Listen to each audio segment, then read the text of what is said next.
चलिए स्टार्ट करते हैं। लास्ट बीएसटी के क्लास में हम लोग पढ़ चुके हैं कि व्यावसायिक वातावरण के कितने तत्व होते हैं। हुआ है क्लास? नोट्स चेक किए थे हम? नोट्स हो गए चेक?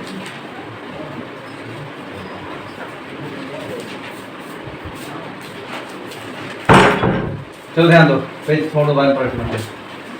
तो जैसा कि लास्ट क्लास में चैप्टर 3 स्टार्ट हुआ था, वहां पर हम पहले ही बता दिए कि व्यावसायिक वातावरण क्या है। ठीक है, एक बार हम पूछ सकते हैं आप लोग से, व्यावसायिक वातावरण क्या है? कौन जवाब देंगे? देखिए, यही जब पूछेंगे तो डर जाएंगे कि हम क्यों दें, हमसे नहीं हो पाएगा। यहाँ पर कंपटीशन होना चाहिए कि नहीं हम देंगे, हमको आता है। गलत होगा तो होगा। ये डर पहले निकालो। कितना सिखा रहे हैं, बार बार बोल रहे हैं कि डरना नहीं है, बताना है। जो बोलने आता है बोल दीजिए। आप तो बोल के कीजिएगा। बोलिए, व्यावसायिक वातावरण क्या है?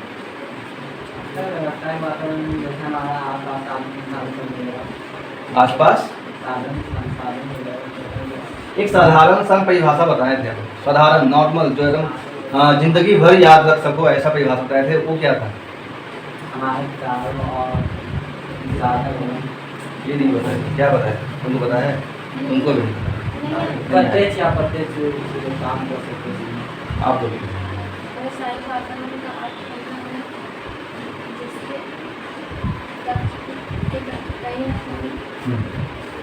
देखो, सीधा बोलना था। तुम बोलिएगा क्या?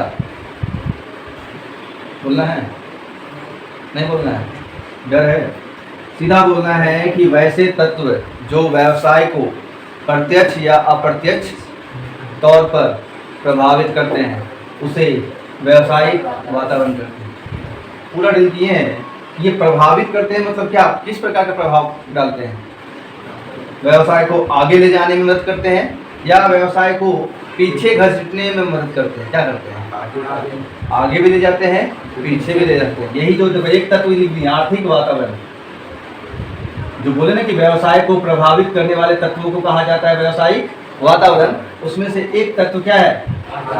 पिछले क्लास में हम तत्व लिखवा दिए हैं। अब एक करके तत्व पर डील करना है। तो घर जाके आज का जो पहला क्वेश्चन आप बनाएंगे वो लिखोगे आर्थिक वातावरण से आप क्या समझते हैं।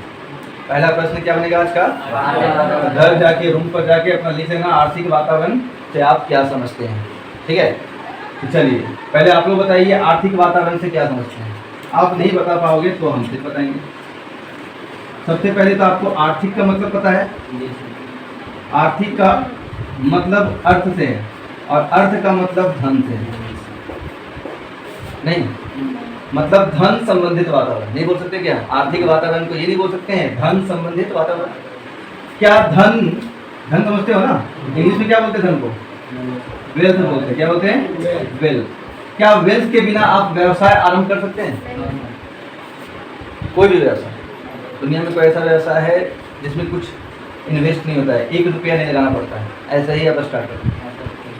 कोई है ऐसा व्यवसाय? बिल्कुल नहीं है ऐसा व्यवसाय। ठीक है, यदि आपके पास ज़्यादा धन है, सुन रहे हैं, तो आप बड़ा व्यवसाय ओपन कर सकते हैं। धन की मात्रा कम है तो आपको छोटा व्यवसाय करना हो। आप बोलेंगे सर जी बड़ा और छोटा व्यवसाय आप क्या बोल रहे हैं?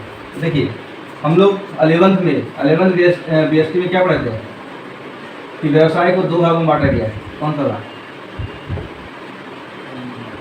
ये भी याद नहीं, ये भी भूल गया।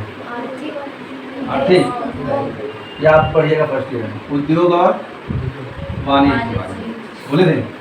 बोला नहीं पढ़ा है? व्यवसाय का 2 भाग है, उद्योग और। यदि आपको उद्योग स्टार्ट करना है, उद्योग इंडस्ट्री, या फिर यदि आपको वाणिज्य स्टार्ट करना है, उद्योग में क्या होता है? वस्तुओं का उत्पादन होता है। क्या होता है? वाणिज्य में क्या होता है? जो वस्तु उत्पादन किए हैं उद्योग में उसको बेचने का काम। यहाँ क्रय विक्रय का काम होता है, क्रय विक्रय का काम होता है। तो बताइए, आपको यदि उद्योग ओपन करना है, किसी को यदि वाणिज्य ओपन करना है, पूंजी ज्यादा किसमें लगेगा? धन किसमें ज्यादा लगेगा? उद्योग। निर्भर करता है। तो आपके पास धन यदि कम है तो आप कौन सा मतलब व्यवसाय का कौन सा अंग ओपन करेंगे? वाणिज्य में आ जाएंगे। कहाँ जाएंगे? वाणिज्य का भी 2 भाग था, याद है? कौन कौन था? व्यापार, व्यापार की सहायक क्रिया है। व्यापार और व्यापार की सहायक क्रिया है। ठीक है, समझिएगा बात को। लास्ट में पूरा एक लाइन 2 लाइन में पूरा समझा देंगे कि व्यावसायिक आर्थिक वातावरण से आप क्या समझते हैं, लेकिन अभी डिटेल में समझाएंगे तभी तो आप कुछ अपने से लिखने लायक बनोगे। ये सब मिटा दिए।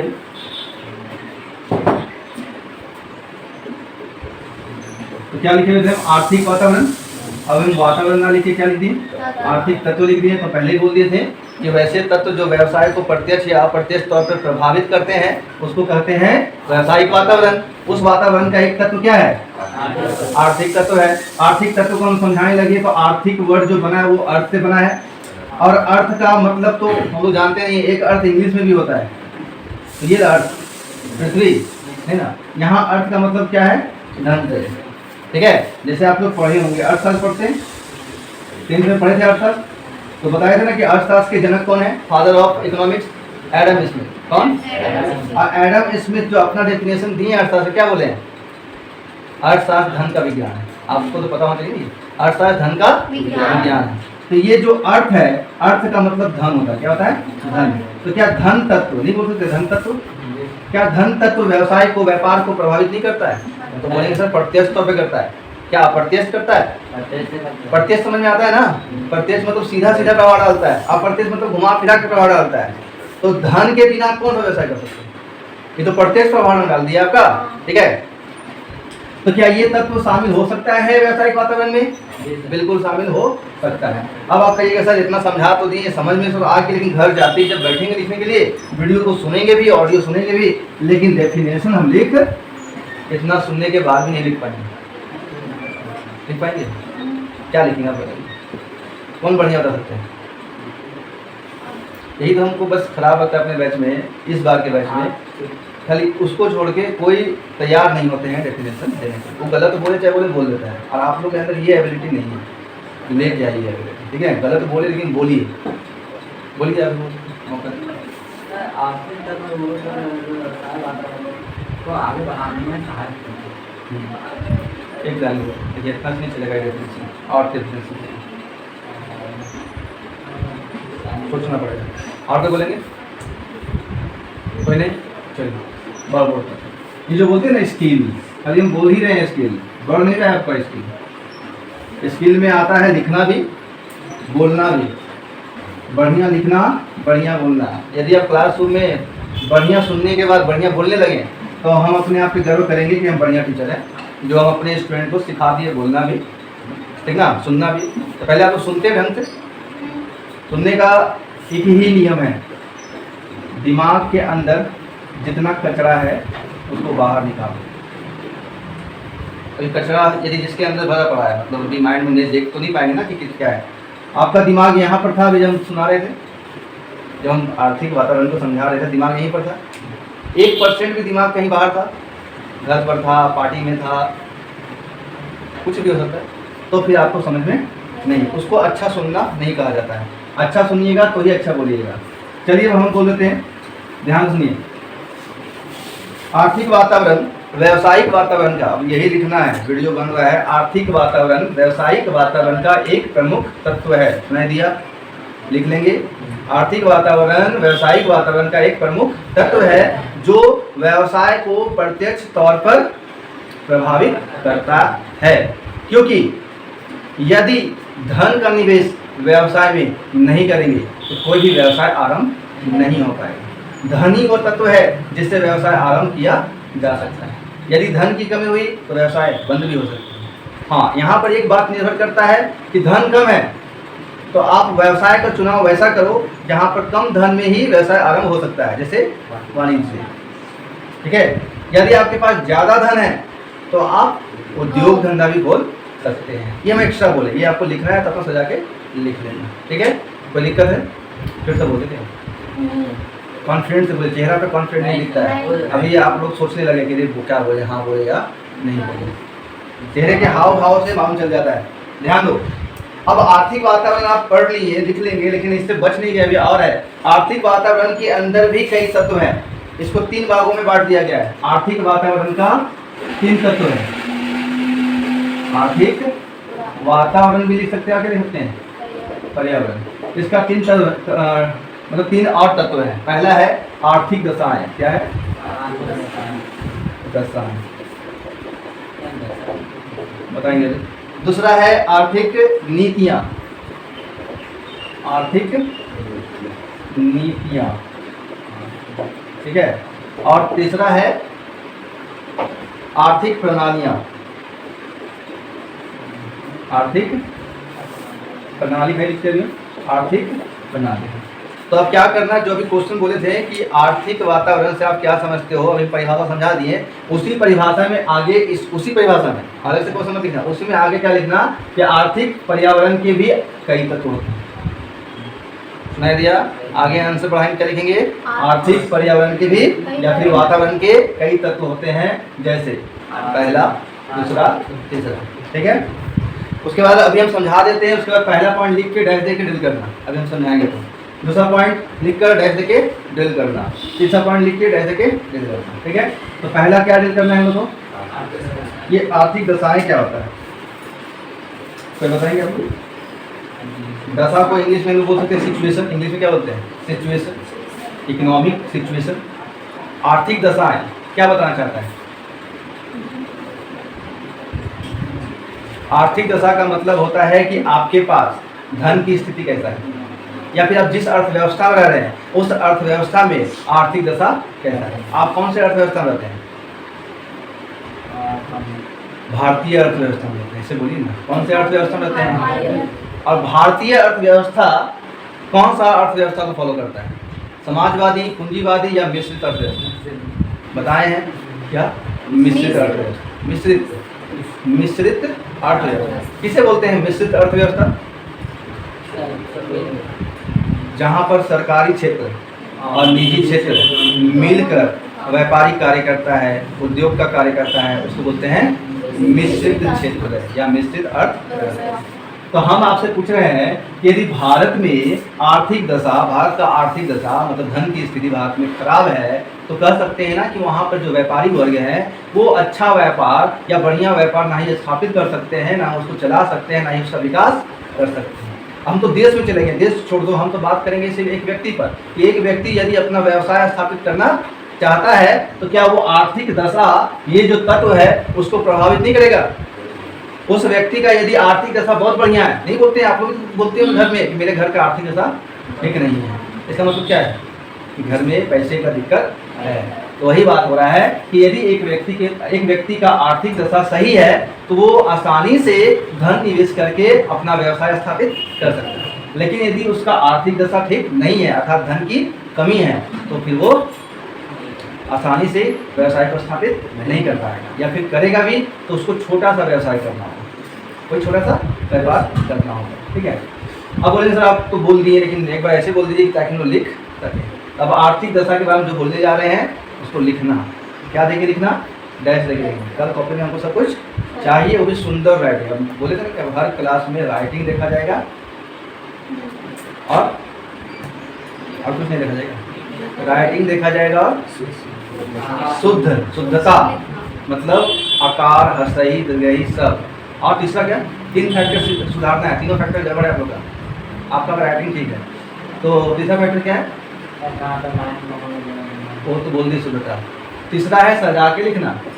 जैसे देखो आजकल के छात्रों को देख रहे हैं कि शुद्ध लिखने नहीं आता है, बार बार एग्जाम्पल दे रहे होगा। मैं खाता हूँ, अच्छा लगा सुनने में, खराब लगा सुनने में। अब इसी को थोड़ा लिख रहा है, जैसे मैं खाता है, कैसा लगता है? मैं खाता है, सुनने में लग रहा है अंग्रेजी बोल रहा है, मैं खाता है। जिसको हिंदी मतलब जिसको हिंदी नहीं आता है, अंग्रेज लोगों को तो बोल देता है इस तरह से, तो उर्दू पर चलता है, लेकिन हम तो हिंदुस्तान के हैं, हिंदी जानते हैं, बचपन से बोलते हैं। मैं खाता है बोलिए, बस यही कमी आप लोगों के आंसर में जाता है। जहाँ पर है लिखना है वहाँ हूँ लिख रहे हैं, जहाँ हूँ लिखना है वहाँ है लिख रहे हैं, जहाँ पर के लिख रहे हैं वहाँ का लिख रहे हैं, जहाँ से लिखना है वहाँ में लिख रहे हैं। इससे वाक्य क्या हो जाता है? बिगड़ जाता है। अब बताइए इतना ट्रेनिंग कौन देता है? कौन आजकल का टीचर इतना ट्रेनिंग देगा? वो भी 12th क्लास में देगा कि आपको राइटिंग सुधारना है, आपको ग्रामर सुधारना है, आपको ये वो। हम ही देते हैं, हमको पता है, हम ही देते हैं। इसलिए सब कुछ परफेक्ट कर लो और उसके बाद रिजल्ट देखो। 450 का सपना है, कहीं 480 ना पार कर लिया, यदि ठीक कर लिए तो 8 ही दफा बोलने जा रहे हैं। ध्यान सुनो, क्या लिखोगे? डैश देखिए, आर्थिक पर्यावरण का वैसे देख लिखोगे, आर्थिक पर्यावरण का सबसे पहला जो तत्व है वो है आर्थिक दशा। आर्थिक दशा भी व्यवसाय को प्रत्यक्ष या अप्रत्यक्ष तौर पर प्रभावित करती है।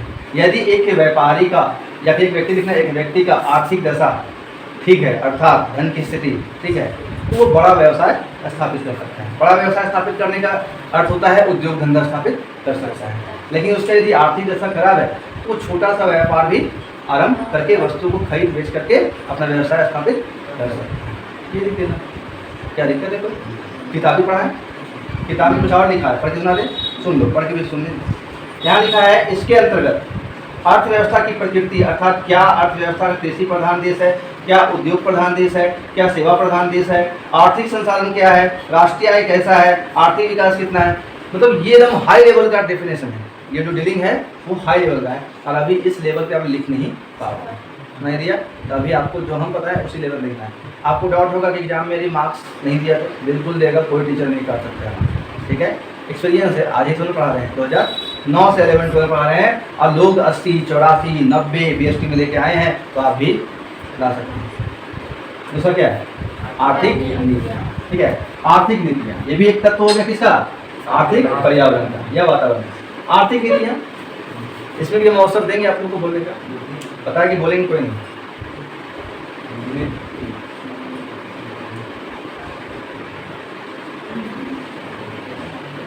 नीति समझते हैं? नीति इंग्लिश में क्या बोलते हैं नीति को? पॉलिसी। पॉलिसी, ठीक है ना।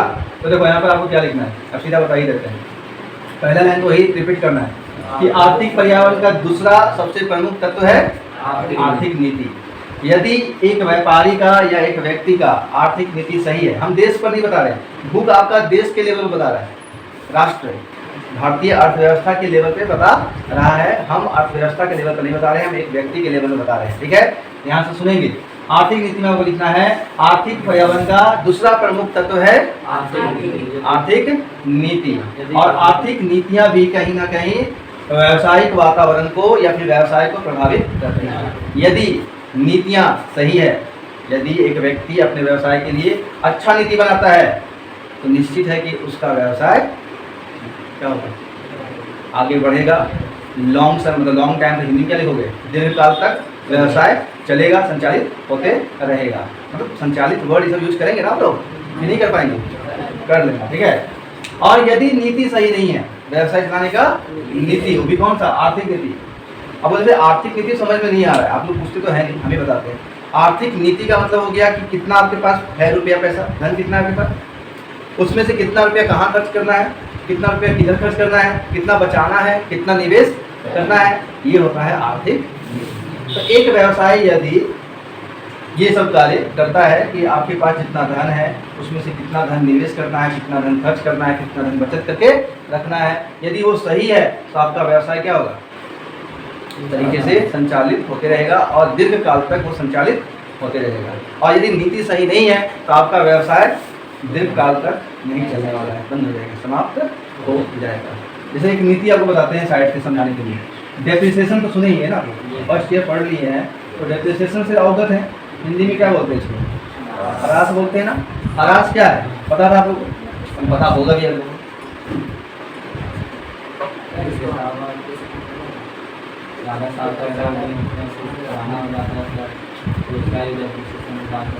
अच्छा खाली इतना बता दीजिए कि ह्रास मतलब डेप्रिसिएशन कौन से एसेट्स पर लगता है, ये भी भूल गए। फिक्स एसेट, फिक्स एसेट किसको बोलते हैं,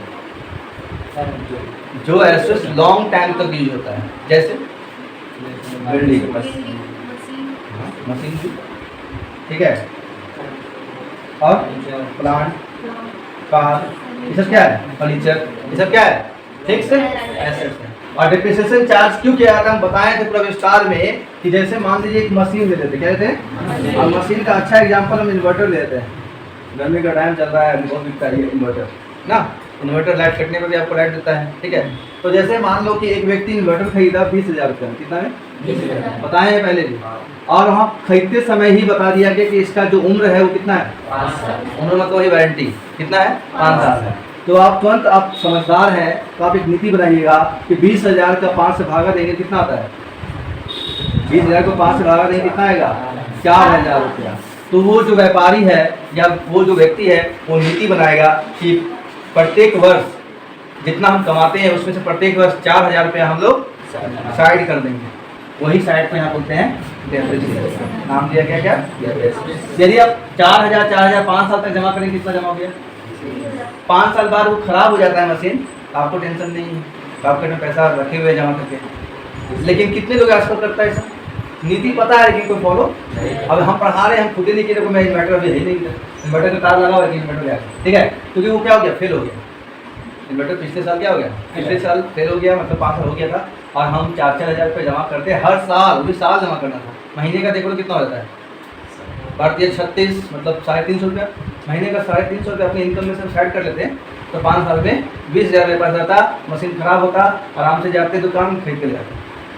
चलो हम तो व्यापारी नहीं थे, मेरा उतना कोई बड़ा नुकसान नहीं हुआ, लेकिन जो व्यापारी वर्ग के लोग हैं वो ऐसा करेंगे तो बहुत दिक्कत है। मान लिया आप फैक्ट्री चला रहे हैं, उसमें मशीन है, मशीन का कीमत 10 लाख है, कितना? 10 लाख। और वहाँ बोल दिया जब 10 लाख खरीद के लाए, बोल दिया 10 साल तक की गारंटी है, तो आप इतना बड़ा लापरवाही करेंगे कि आप हर महीने 1 लाख रुपये नहीं जमा करके रखेंगे? महीने बोलते हर साल। अब 10 लाख का मशीन लगा कर व्यापार कीजिएगा तो आप कमाइएगा तो बड़ा ही ना। हाँ? साल का कितना कमाइएगा? 10 लाख रुपये ही कमाइएगा, तो 1 लाख रुपये हटा के रखिए, ठीक है। और ये काम तो हर घर में हो रहा है। हर घर में कोई अपनी बेटी के शादी के लिए पैसा जमा कर रहा है, कोई घर बनाने के लिए पैसा जमा कर रहा है, कोई जमीन खरीदने के लिए कर रहा है, कोई कार खरीदने के लिए कर रहा है कि नहीं कर रहा है? हर कोई कर रहा है, ठीक है। लेकिन हम लोग जो व्यापारी वर्ग के लोग हैं, यदि ये सब नियम नहीं फॉलो करेंगे तो क्या होगा? आपका व्यापार लॉन्ग टाइम तक नहीं चलेगा। तो आर्थिक नीति यदि सही है तो आपका व्यवसाय दीर्घ काल तक चलते रहेगा, संचालित होते रहेगा, और नहीं तो नहीं चलेगा, बंद हो जाएगा, ठीक है, नुकसान में भी जा सकते हैं। फिर तीसरा क्या है? अब देखिए, आर्थिक प्रणाली में हम व्यक्तिगत स्तर पर डेफिनेशन नहीं दे पाएंगे। इसमें तो हमको देश मतलब राष्ट्र स्तर पर, मतलब भारतीय स्तर पर बात करना होगा। आर्थिक प्रणाली 3 होता है, वही अभी आ गया, पूंजीवादी प्रणाली। लिखना भी आपको घर जाके, इसमें डायरेक्ट देख के यही सब लिखना, पूंजीवादी प्रणाली। ये इकोनॉमिक्स में भी था, हाँ नहीं, इकोनॉमिक्स में पढ़ाए थे। और क्या? मिश्रित प्रणाली। आप बोलेंगे सर इकोनॉमिक्स में लिखवाए थे पूंजीवादी अर्थव्यवस्था, समाजवादी अर्थव्यवस्था और मिश्रित अर्थव्यवस्था। यहाँ प्रणाली क्यों लिख रहे हैं? यहाँ क्वेश्चन के हिसाब से लिख रहे हैं, ठीक है। पूंजीवादी प्रणाली किसे बोलते हैं? ये लिख लेना है, घर जाकर लिखना। इसमें क्या लिखना? किसे बोलते हैं?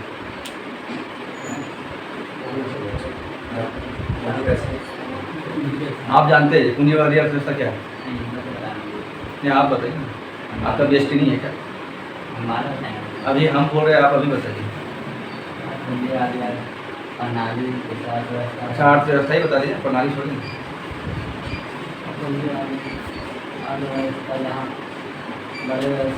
चलिए, भूल गए। ध्यान सुनो, एक लाइन में इसका डेफिनेशन है। जिस अर्थव्यवस्था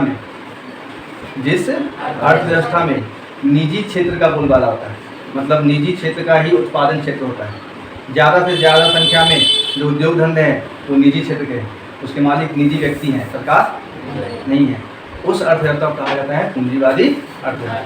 समाजवादी अर्थव्यवस्था उसी का विपरीत, उल्टा। जिस देश में या जिस अर्थव्यवस्था में, दोनों की बात हुआ, जिस देश में या जिस अर्थव्यवस्था में उत्पादन के सभी क्षेत्रों पर सरकार का स्वामित्व होता है, समाजवादी अर्थव्यवस्था कहलाता है। समझ गए? मिश्रित, हेलो कपिल जी, आप समझे? मिश्रित मतलब जिस अर्थव्यवस्था में उत्पादन के क्षेत्र पर सरकार और निजी व्यक्ति का क्या होता है? साझेदारी होता है, ठीक ना। ऐसे प्रणाली को क्या बोलते हैं? मिश्रित प्रणाली कहा जाता है। तो अब डायरेक्ट देखिए क्या लिखोगे वही बता ही देते हैं। पूंजीवादी प्रणाली क्या लिखोगे? आपको डायरेक्ट देखिए यही लिखना है कि इस प्रणाली के अंतर्गत किसी भी अर्थव्यवस्था में उत्पादन के क्षेत्र पर निजी व्यक्तियों का स्वामित्व होता है, ठीक है। समाजवादी प्रणाली लिखना है कि उत्पादन के क्षेत्र पर दोनों का होता है। सरकार का होता है only, सिर्फ सरकार का स्वामित्व यदि उत्पादन के क्षेत्र पे है तो क्या है, समाजवादी प्रणाली। और यदि दोनों का है, समाज निश्चित प्रणाली में आपका निजी व्यक्तियों का भी स्वामित्व होता है और सरकार का भी स्वामित्व होता है, तो ऐसे अर्थव्यवस्था को क्या बोलते हैं, प्रणाली के अर्थव्यवस्था मत लिखना। अब बताइए, भारत एक मिश्रित अर्थव्यवस्था फॉलो करता है, क्यों? क्योंकि भारत में अधिकतर उद्योग धंधे ऐसे हैं जिसमें सरकार भी मालिक है और एक निजी व्यक्ति भी मालिक है, ठीक है। तो ये हो गया आर्थिक पर्यावरण क्या है, उसकी तत्व कितने हैं, उस तत्व के अंदर तत्व है। अब आप लिख लेना। नहीं समझ में आया? एक बार खाली बोलो नहीं समझ में आया तो फिर से समझा देंगे, डरने की जरूरत नहीं।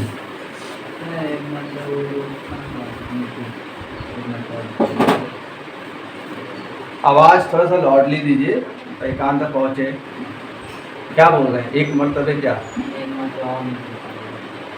नया नया शब्द सिखा रहा है वो क्या, एक मर्तबे, ये तुम जानते नहीं, ठीक है। एक बार और बता दीजिए, क्या बता दें एक बार बताइए।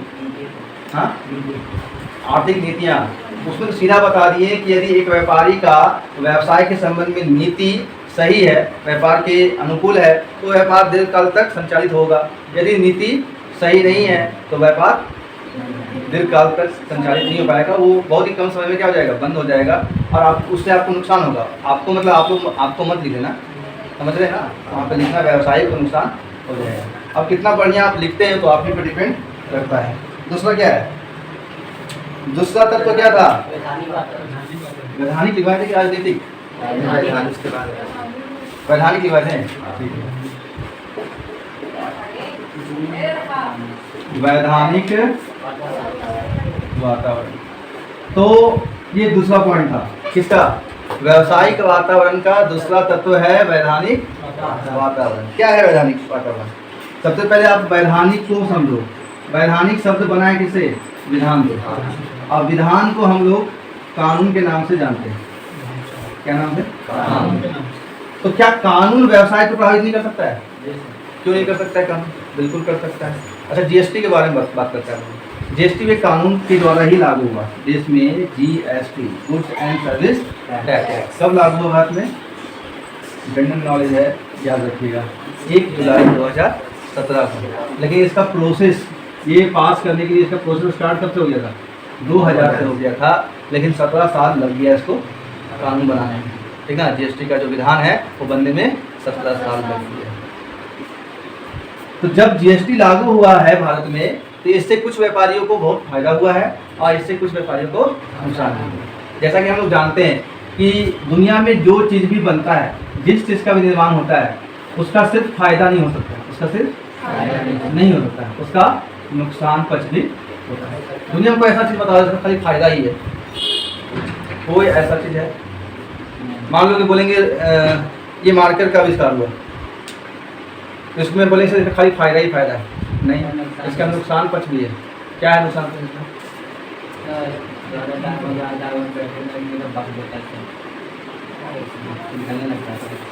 हम मान लो बाहर रिलीज हो गया तो क्या उससे घाटा क्या होता है? चलिए ठीक है। और एक देखो, मेरे हाथों में क्या होता है ना, हम टीचर है, मेरा हाथ सख्त हो जाता है, ये जब लगता है ना तो ये थोड़ा सा स्किन को सख्त करता है, ठीक है।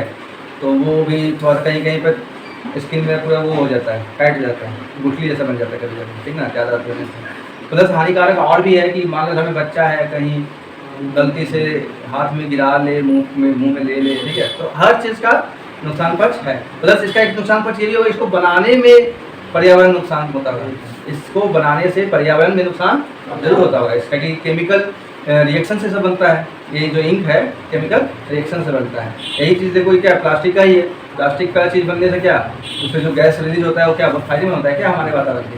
तो हर चीज़ का नुकसान कुछ है। वही बात हो रहा था कि जीएसटी बना जब देश में, तो कुछ को फायदा भी हो रहा है और कुछ को नुकसान भी हो रहा है। कुछ व्यापारी खुश भी हैं, कुछ व्यापारी।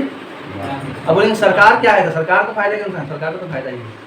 पहले जीएसटी से पहले क्या चलता था देश में? वैट। पहले जीएसटी के जगह पे VAT, VAT, value added tax वसूला जाता था। ये भी टैक्स ही था, सेल्स पर वसूला जाता था जितना बिक्री, लेकिन पहले बिक्री पर वसूल किया जाता था टैक्स, बेचेंगे तभी। तो कई लोग क्या करता था, व्यापारी लोग बेचता था लेकिन बोलता था बेचे नहीं है, सिर्फ दिए उसको यूज करने के लिए। तो अब क्या कर दिया कि वैसे वैसे व्यापारी से सरकार को बचना था, वैसे वैसे व्यापारियों को वो होश में लाना था कि आप जो चालाक बन रहे हो ना कि बेच लेते हो, बोलते हो कि नहीं बेचे नहीं, सब ऐसे यूज करने के लिए है। तो अब यूज करने के लिए दोगे ना तो आपको टैक्स लग जाएगा। मतलब अब पूर्ति पर लगता है, किस पे लगता है? पूर्ति पर लगता है, सप्लाई पर लगता है टैक्स। सप्लाई किया और लग जाएगा। आपको पता है जीएसटी के बारे में? यूटी जीएसटी होता है, पता है कि नहीं? नहीं सुना है सर? एस जीएसटी होता है, सी जीएसटी होता है, आई जीएसटी होता है, कितना जीएसटी? क्या होता है एस जीएसटी? कॉमर्स के स्टूडेंट है, कभी कभी बता दे रहे हैं। S GST, C GST, I GST, UT GST क्या होता है? ध्यान सुनो। इसे आप झारखंड में हो तो ये एस मतलब स्टेट होता है, state goods and service tax. तो आप झारखंड में हो तो झारखंड स्टेट है आपका, तो झारखंड के अंदर एक व्यापारी दूसरे व्यापारी को झारखंड के अंदर ही गुड्स या सर्विस सप्लाई कर रहा है। क्या कर रहा है? बेच रहा है, नहीं बोल रहे, सप्लाई कर रहा है, पूर्ति किया है। तो वहां पर लगता है एस जीएसटी और सी जीएसटी दोनों लगते हैं। मान लो जो गुड्स तुम भेजे हो वो 18% वाला कैटेगरी में आता है। इंडिया में पता है ना, सभी वस्तुओं पर अलग अलग जीएसटी का रेट है। इस पर अलग होगा, इस पर अलग होगा, इस पर अलग होगा, सब पर अलग है। तो मान लो कि जो वस्तु आप पूर्ति किए हैं, जिस वस्तु का आप पूर्ति किए हैं वो 18% की कैटेगरी में आता है, तो एस मतलब स्टेट गवर्नमेंट 9% रखेगा और सी मतलब होता है सेंट्रल गवर्नमेंट 9% रखेगा। ठीक है। लेकिन आप झारखंड से बिहार के व्यापारी को पूर्ति किए ना तो आपको ये जीएसटी देना पड़ेगा। कौन है? आई। और आई जीएसटी का रकम पूरा सेंट्रल गवर्नमेंट रखता है। कौन रखता है? हाँ, सेंट्रल गवर्नमेंट रखता है। और उसके बाद राज्य को बांटता भी है, कहता है कि लीजिए झारखंड आपको भी हिस्सा है इसमें, आप भी लीजिए, बिहार आपका हिस्सा है, आप भी ले। और यूटी जीएसटी तो आपको पता ना कि देश में कितने स्टेट हैं और कितने यूटी हैं। यूटी मतलब वही केंद्र शासित प्रदेश, समझे? तो जिस तरह से एस जीएसटी होता है उसी तरह से केंद्र शासित प्रदेश होता है। तो केंद्र शासित प्रदेश में मान लो भी लद्दाख है, क्या है? लद्दाख आपका यूटी है, पता है कि नहीं? अब राज्य नहीं रहा है सर, ठीक है? कि जम्मू कश्मीर राज्य है, राज्य नहीं बोलना, यूटी हो गया। कश्मीर अलग यूटी हो गया, जम्मू एंड कश्मीर अलग यूटी हो गया, लद्दाख हिंदी में आप लोग जानते हैं तो केंद्र शासित प्रदेश हो गया। शॉर्ट में क्या बोलेंगे? UT, union territory, union territory. ठीक है।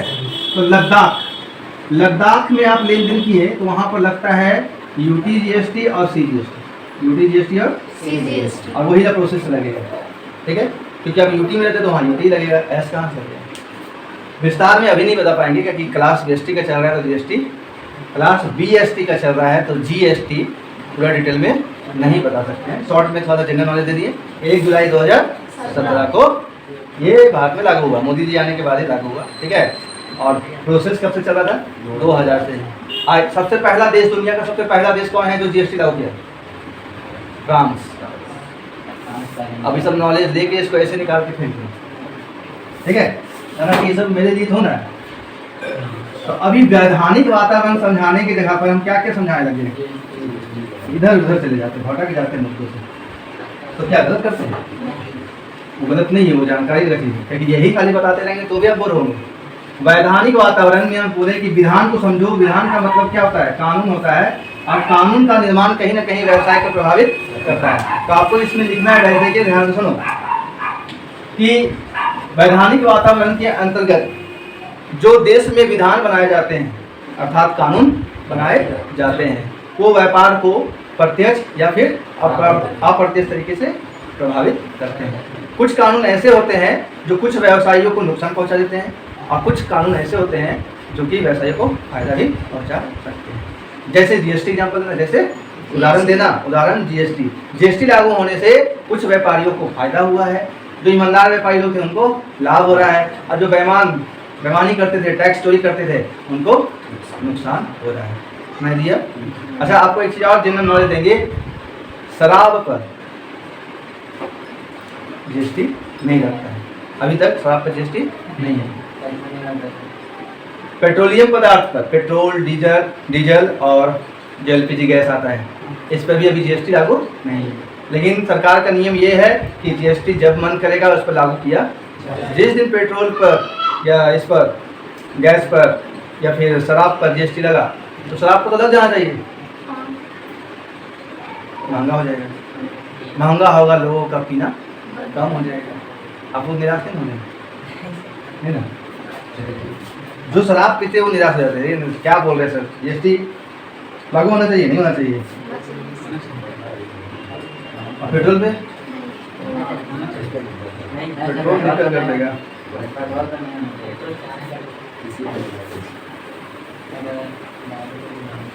अगला पॉइंट क्या है?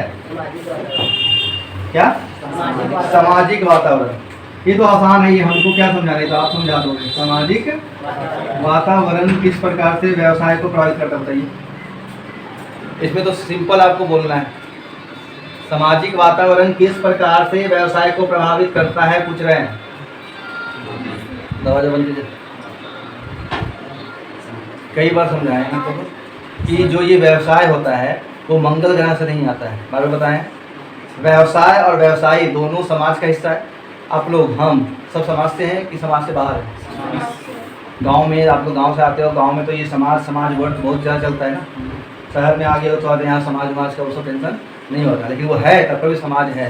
तो इसमें आपको यही दिखना है कि सामाजिक वातावरण व्यवसाय को कहीं ना कहीं प्रत्यक्ष तौर पर प्रभावित करता है, क्योंकि ये जो व्यवसाय होते हैं वो समाज का ही हिस्सा है।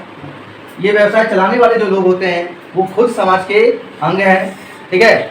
यदि समाज में सोच बदलेगा, समाज में सोच बदलेगा, समाज का सोच बदलेगा, तो निश्चित है उसका व्यवसाय पर सीधा प्रभाव पड़ेगा। अब बोलेंगे सर इसमें कोई उदाहरण दीजिएगा तभी समझ में आएगा कि क्या ऐसा है। जैसे आप झारखंड में हो, कोडरमा में हो, ठीक है, तो यहाँ पर हम बोलेंगे कि कपड़े के बारे में बात करते हैं। कपड़ा कैसा पसंद करते हैं आप कोडरमा में लोग? अब कोडरमा तो छोटा होता है, झारखंड ही बोलना पड़ेगा। झारखंड में किस प्रकार का कपड़ा ज़्यादा पहनना पसंद किया जाता है? वेस्ट, अभी भी वेस्टर्न है या फिर अभी भी हम लोग अपना परंपरा को जारी रखे हैं? जैसे अभी हम औरतों में बात करते हैं कि लेडीज़ जो है झारखंड में, और झारखंड में खासतौर से कोडरमा में बात करते हैं। कोडरमा में यहाँ की लेडीज़ क्या वेस्टर्न पहनने लगी है? लेडीज़ और गर्ल्स पहन रही है, लेकिन क्या लेडीज़ पहन रही है? बहुत कम। तो यहाँ पर जो व्यवसायी है, कपड़ा के व्यवसायी है, वो ज़्यादा कपड़ा साड़ी मंगवाएगा, सलवार सूट मंगवाएगा, या वेस्टर्न में जो जो होता है नाम में होता है वो सब मंगवाएगा? तो क्यों वेस्टर्न का मंगवाना चाहिए ना उसको? नहीं मंगाएगा, क्योंकि पता है कि हम जिस समाज में व्यवसाय चला रहे हैं, कोडरमा में चला रहे हैं, तो कोडरमा में अभी भी यहाँ की महिलाएं साड़ी ज़्यादा पहनती है, सूट ज़्यादा पहनती है। अभी यहाँ का मतलब यहाँ की महिलाएं अभी उतना क्या बोलते हैं, विकसित नहीं हुए हैं। हम तो हंसी को आता है, बोलते हैं विकसित नहीं हुए हैं, खुला दिमाग नहीं है, ओपन माइंडेड लोग नहीं है यहाँ पर। ओपन माइंडेड मतलब पूरा कपड़ा ही ओपन कर रहे हैं, ठीक है ना। ओपन माइंड मतलब होता है, तो उसका प्रयोग तो हम करेंगे, और वीडियो ही बन रहा है। हो सकता है कोई बाहरी लोग देखेंगे तो उनको गाली में पड़ जाए कि क्या दिक्कत है वेस्टर्न पहनने में। हम दिक्कत कहाँ बोले कि वेस्टर्न पहनने में दिक्कत है, पहनिए वेस्टर्न, ठीक है, लेकिन अपना परंपरा मत बोलिए, बस यही बोलेंगे। अपना परंपरा जो है कि साड़ी एक खूबसूरती प्रदान करता है, सलवार सूट भी एक खूबसूरती प्रदान करता है, उसको पहनिए, वो गंदगी उत्पन्न नहीं करता है। और ये सब जो वेस्टर्न है ये गंदगी उत्पन्न करता है, ठीक है ना। यहीं से गलत नज़र से लेकर हर चीज़ पैदा वहीं से लिया है, ठीक है।